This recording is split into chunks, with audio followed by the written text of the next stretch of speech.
Bersyukur kenapa? Bersyukur karena kita ini disibukkan dalam bentuk ibadah, dalam hal ibadah.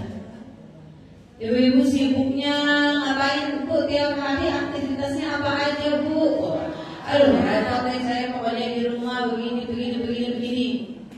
Tapi ada tuh kesibukan yang saya sibuk, selain sibuk di rumah ngurusin anak, suami ngurus rumah, saya juga sibuk ngurus majelis taklim.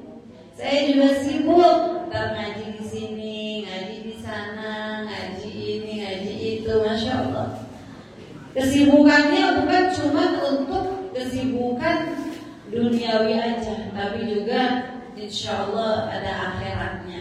Dan kalau kesibukan kita nih dari awal ya sudah kayak begini nih, kenapa? Karena kesibukan akhirat itu Bu, insya Allah dunianya nanti bisa ngikut. Sambil nyapu bisa zikiran, sambil gosok ibu bisa sholawatan, dia ikut. Tapi kalau sibuknya dunia, akhiratnya lupa. Tapi ketika kita akhiratnya kita sibuk juga, insya Allah kalau kita sibuk dalam dunia ngurus rumah atau sibuk kerja atau dengan apapun, itu bisa kita selipkan ibadah kepada Allah Subhanahu Wa Taala. Yang dagangnya jadi nggak pelit, dagangnya jujur, dagangnya bukan cuma cari untung, tapi juga cari berkah. Itulah kalau kita sibuk dengan akhirat, sibuk dengan dunia itu kita bisa tarik ke dalam akhirat. Tapi kalau cuma dagang aja, nggak tahu tuh gimana caranya jujur, nggak tahu tuh gimana caranya sedekah dalam berdagang, nggak tahu tuh gimana caranya nyari keberkahan dalam dagang itu, maka nggak bisa dibawa ke akhirat ya.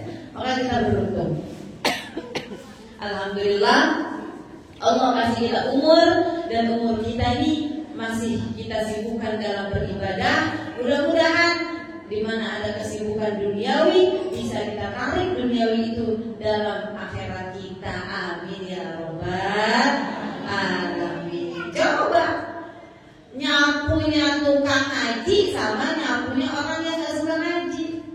Nyapunya tukang ngaji mah mana bersih, ya, mana benar-benar kolong-kolong dia bersihin. Sambil nyapunya dia baca sholawat, dia baca zikir, sabar banget ke nyapu. Kalau orang yang kagak ngaji, ya kadang-kadang bukan kagak zikir doang, sambil ngomel. Nah, ini barusan tadi disapuin, udah kotor lagi. Siapa sih yang kotorin? Nah, bukan sambil zikir lagi, udah sabarnya kagak, zikirnya kagak, ya ngomelnya ya. Nah, itulah perbedaannya. Maka kita alhamdulillah Allah kasih masjid dekat, majelis taklim dekat, musola dekat, tinggal kita yang jalan. Gak mungkin kan masjidnya yang nyamper ke rumah ibu ya, tapi kitanya. Makanya orang dia belum dapat hidayah. Gak ada orang belum dapat hidayah kalau dia tinggalnya di gunung, gak ada masjid, gak ada majelis taklim, gak ada pengajian, gak ada musola, bolehlah dia gak dapat hidayah. Lah kita ada masjid, majelis taklim, musola, bukan gak dapat hidayah, tapi kita yang kagak mau ngambil hidayah, gak mau nyamperin hidayah itu ya. Makanya kita bersyukur, alhamdulillah kita datang ke sini lagi nyamperin hidayah Allah ya. Amin ya robbal alamin. Masya Allah. Tuh, maka tadi nyapunya orang yang ngaji sama yang kagak ngaji aja beda ya. Bagaimanapun juga kita orang yang ngaji sama yang kagak ngaji memang jangan sampai sama. Kalau orang begitu diketok, assalamualaikum Bu, ini ada pembayaran maulid, ini ada santunan yatim. Orang yang kagak ngaji biar dia marah. Ngapain emang yatim mana sih, emang maulid di mana sih? Enggak mau, biar dia kagak mau buka pintu, biar dia ngunci pintu. Tapi kita yang ngaji jangan seperti itu, jangan sama. Ya, ibu-ibu santunan yatim, pura-pura budak, punya langsung ditutup. Jangan kita ngaji, harus ada perubahan. Ya, ibu-ibu bayar maulid, pura-pura mainin HP atau pura-pura ngobrol sama temennya. Ya, jangan ya, emang di rumah Bu mau nyicil maulid gak Bu? Dikit lagi maulid nih Bu. Saya nggak bawa dompet. Emang sengaja dari rumah aku nggak mau bawa dompet niatnya ada gitu. Ya, kenapa lagi ditagih maulid nih? Jangan Bu, kita ngaji, nyapunya orang aja ngaji tadi beda. Bagaimana dengan ibadahnya? Itu diajak ibadah, diajak ke surga kok Allah mau. Ibarat nih Bu, sekarang ada kereta cepat, ya Bu ya, Bandung tuh kereta cepat. Kereta cepat sama kereta yang kagak cepat harganya sama atau beda? Kereta cepat mah udah tempat duduknya enak, ya pokoknya udah mewah lagi, tuh enak lagi, cepat nggak pakai macet. Harganya beda. Kita mau ke surganya cepat apa lambat? Mau ke surga cepet, bayarnya ke mahal. Bagaimana ceritanya? Ya, ke Bandung aja naik kereta cepat, bayarnya mahal. Ya, maka jangan sampai, ya mesti ada perubahan dalam hidup kita, dalam segala hal apapun mesti ada perubahan.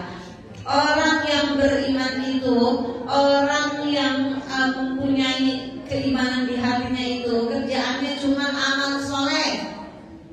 Apa yang dia kerjain itu pokoknya pengen semuanya yang dia kerjain, yang dia lakukan itu jadi amal soleh, amal baik, amal ibadah kepada Allah Subhanahu wa Ta'ala. Dia jadi profesinya misalkan ya jadi ibu rumah tangga, pengen jadi ibu rumah tangga itu jadi amal soleh. Dia jadi guru, pengen dia jadi gurunya itu jadi amal solehnya. Dia jadi mungkin dagang doang di rumah, pengen jadi amal soleh.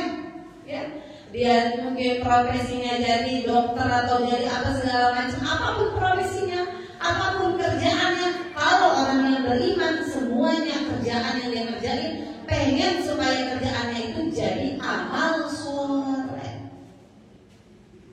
Kenapa? Karena amal soleh itulah yang mengantarkan kita, insya Allah mudah-mudahan bisa masuk ke surganya Allah Subhanahu wa Ta'ala. Ini kan hari Jumat ya Bu ya. Ibu-ibu kalau baca Al-Kahfi itu, faman kana yarju liqa'a rabbih falyamal amalan shalihan wa la yusyrik bi'ibadati rabbih ahada.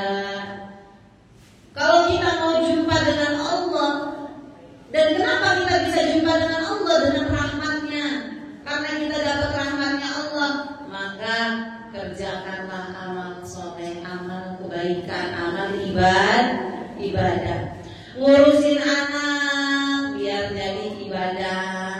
Anak dari kecil ini yang ini, jangan sampai anak udah besar, aduh ustazah, anak saya mah susah, maunya pakai baju pendek aja, maunya pakai celana adiknya. Ada celana adiknya dipakai, ya Bu ya. Umurnya 20 tahun tapi pakai celana yang umur 2 tahun. Aduh ampun deh tuh. Begitu juga bajunya, ya, umurnya 20 tahun pakai baju, adiknya umur 2 tahun itu udangnya kemana-mana. Mendingan kalau bersih udang berwarna hitam itunya, kuningnya, aduh ya Allah, Ibu, ya jangan sampai tuh begitu udah gede nih anak baru tuh, anak saya kenapa ya ngomongnya kok kasar banget, kok kerjaannya gini, kok gini, anak saya kayaknya salah pergaulan nih anak saya nih. Ya dia nyalain pergaulan. Anak itu Bu gak bakalan sembarang bergaul kalau dididik sama orang tuanya tidak salah didikan. Kenapa bisa salah pergaulan? Karena salah didikan orang tua. Ya makanya hati-hati sekali. Anak dari umur 0 dari umur 1 bulan, 2 bulan, 3 bulan sampai 7 tahun, jadikan anakmu raja, kata Sayyidina Ali. Tuh anak-anak biarin, emang dia mah lagi wayahnya main mulu, tapi sambil main sambil baca sholawat, sambil main sambil diajarin alif bata, sambil main sambil ini udah azan loh. Kalau azan berarti waktunya sholat. Itulah umur 0 sampai 7 tahun. Ya, entah dari umur 7 tahun ke 8 tahun, 9 tahun, 10, 11, 12, ya Bu ya, 13 sampai umur 15 tahun. Ya, kita jadikan anak itu sebagai apa ya kalau bahasa kita tuh ya Bu ya, kita jadi keras lah, disiplin tuh anak tuh. Ya, dimana pulang sekolah nggak boleh terlambat, pagi sekolah, siang ini, sore ini, malam ini, kita jadwalin tuh biar anak disiplin tuh, didik anak tuh disiplin.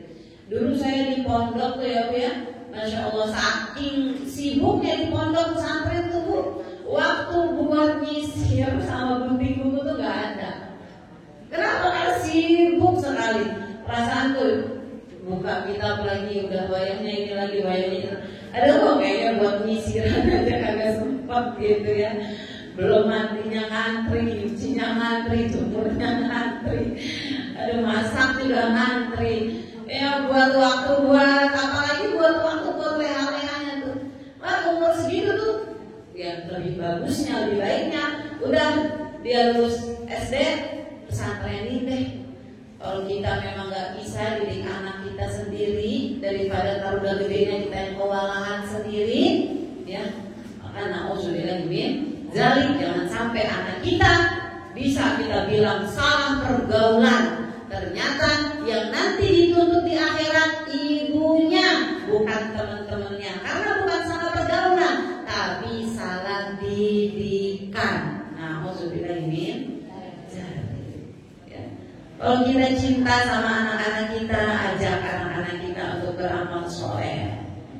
Jadi amal soleh itu, dan yang ketika kita sudah beramal soleh baik, ya semuanya itu karena ibadah. Pokoknya saya ngadain suami ibadah, pokoknya saya ngurus anak ibadah, ngurus rumah ibadah, sama tetangga saya niatin ibadah, ada ibadah. Apapun kerjaan kita niatin ibadah karena Allah. Niatnya udah ibadah, aja ibadah. Jadi kita nggak ada yang namanya kesel, nggak ada yang namanya kecewa. Kenapa? Karena kita mengharapnya karena Allah, bukan karena manusia. Kalau kita ibadah, yang kita harapkan apa Bu? Pahala. Benar gak? Iya kan? Kalau kita niatnya ibadah nih, saya masak, masih duduk, ngirim-ngirim ke tetangga. Niatnya ibadah karena Allah, bukan niatnya kali piring saya dibalikin ada buahannya. Bukan niatnya kayak gitu. Kali tetengan saya dibalikin ada sembakonya. Kan enggak gitu kan ya? Niatnya ibadah berarti itu piring yang kita isi dengan nasi uduk tadi kita bagi-bagi, piring kosong pun, piring kotor pun kita lillahi. Marah gak? Enggak. Dikasih nasi uduk boro-boro balikin diganti sama makanan yang lain, ini pilihnya kalau dicuci-cuci acan. Kan enggak, jadi enggak begitu ya. Makanya niatnya karena ibadah karena Allah ya. Dan ketika nih amal ibadah tadi, amal kebaikan tadi udah kita kerjakan, maka berdampingan dengan keimanan ya. Amanu wa amilus sholihat, itu selalu berdampingan tuh, iman dan amal soleh. Gak bisa, oh dia mah baik, ustazah pokoknya baik banget dan sama anak-anak di jalanan aja suka ngasih. Pokoknya kalau ketemu dia pasti aja negur, pasti aja ngasih, baik dia mah. Tapi dia bukan orang Islam. Berarti masuk gak tuh orang yang nantinya mendapatkan rahmatnya Allah? Tidak. Mau dia jual rumah, hasil jual rumahnya dia bagiin ke orang-orang. Mau dia jual semua harta, dia bangun masjid, musola. Tapi kalau dia orang yang beriman, bukan orang yang percaya kepada Allah, bukan orang Islam, maka amal ibadahnya cuma-cuma. Hanya saja amal ibadahnya dibalas oleh Allah di dunia, tapi tidak mendapatkan kenikmatan akhirat. Nauzubillah min. Jadi nggak bisa orang cuma baik doang, nggak bisa, ya. Wala yusyrik bi'ibadati rabbih ahada. Ini yang paling terpentingnya, amal soleh, dan juga dia tidak boleh menyekutukan Allah, yakni hanya iman kepada Allah, hanya menyembah Allah. Ada orang Cina meninggal, terus tetangganya nih, dia baik banget dan kenapa? Soalnya orang Cina ini baik, Ustazah. Saya mau bikin pengajian lah buat itu tetangga saya yang Cina. Saya mau ajiin, mau bacain Yasin, mau doain. Bisa gak? Gak bisa, cuma-cuma. Kenapa doanya gak nyampe? Kenapa? Karena keyakinannya beda, ya. Makanya jangan sampai ini menjadi satu yang biasa-biasa aja. Kenapa? Karena keimanan gak bisa dimainin, ya Bu ya. Hanya Allah ahada, Allah satu, udah Allah.